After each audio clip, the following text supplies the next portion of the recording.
walking over to Steve and Scott's office to see what's cooking in the kitchen. So tell me about Update 13.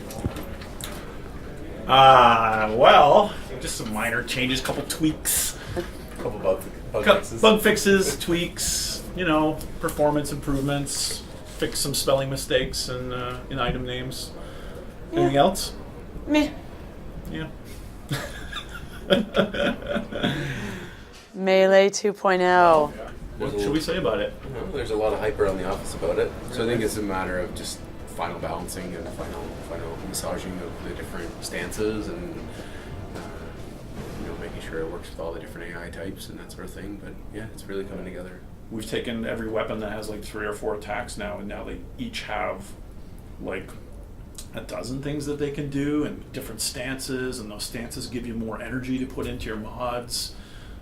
There's the channeling feature, which we didn't really talk a lot about, but is kind of like our sort of secret sort of Warframe sauce to put the Warframe energy into your melee weapon when you want. Even just the change of being able to equip nothing but your melee weapon. I was sort of like, we were doing all this other stuff, and like Jock's like, okay, sneaking that in. If you want to level up those swords really fast, then unequip all of your other gear so that all the XP is just going into them, and you got yourself a really challenging time. Like, you got bullet blocking like crazy, which is, I was so excited for people to try, because it's so exciting to feel like blocking bullets like that, and going in and chopping people up, and trying to pull off the combo on the keyboard or controller, and trying to kind of learn those things. I think it feels uniquely Warframe, and yet it kind of is an homage to like Devil May Cry and the God of War kind of games that focus on melee.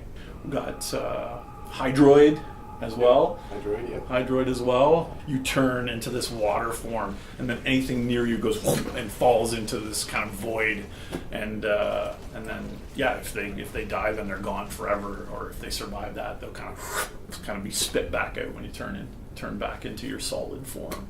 So he has a lot of really neat kind of elemental, kind of Kraken like powers. And what is crazy is like that for that power, like that basically these watery tentacles come out, kind of like the abyss, right? These tentacles come out and they grab guys and they start flailing around. There's been some just absolutely amazing things that happen just in the simple testing we've been doing. So I don't know, I think he's going to be really, really fun. He's very different.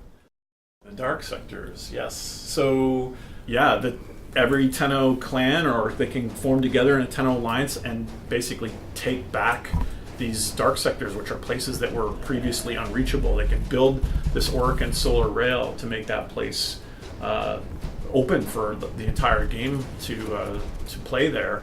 But if you want to try to contest someone's control of it, then you can try to deploy your own rail there, and then you get into this kind of conflict situation. So now there's these dark sectors kind of spread out throughout the solar chart. There's like really interesting resources or very specific types of enemies that are there, and then the clans are going to be like, oh, okay, now we need to make sure we get that. Hopefully this is going to give players a whole sort of layer of political intrigue and excitement to kind of take part of the map for themselves, which is, I think, really neat. Yeah. With this update, the UI continues, I think, to advance, and now there's this great clan UI. There's Message of the Day. You can instantly jump to the dojo. You can take a look at what dark sectors you control in your clan. You have like this little activity feed about what research is done and what's been built in there. You can join your buddies if they're online and play with them. So there's a lot of really good stuff in there for clans and alliances. Vehek has been like completely reimagined. He's the most crazy propaganda multi-formed beast you've ever seen. He's going to be awesome. He's got new types of Guardian Grineer with him that are melee focused to kind of dovetail with the melee update we've done to the game. And they have sort of very specific weaknesses and resistances, so that's going to be a new challenge for players. And then the Grineer shipyards, which is this kind of toxic poison wasteland where they build all their Fomorian ships, which is something for a new update.